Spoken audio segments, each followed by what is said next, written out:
Hi guys, welcome to Food Fantasy World. Today we are making veg schezwan rice. Sesame oil 4 tablespoons. Chopped garlic 2 tablespoons. Chopped onion 1/4 cup. Chopped capsicum.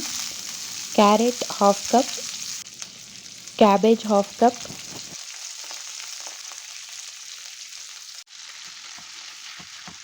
Saute on high heat for 2 minutes.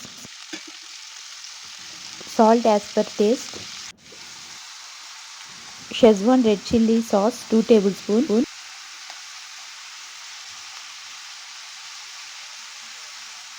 Tasting salt half tablespoon optional.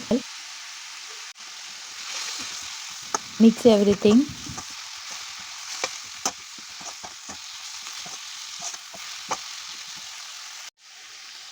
Boiled rice 1 cup.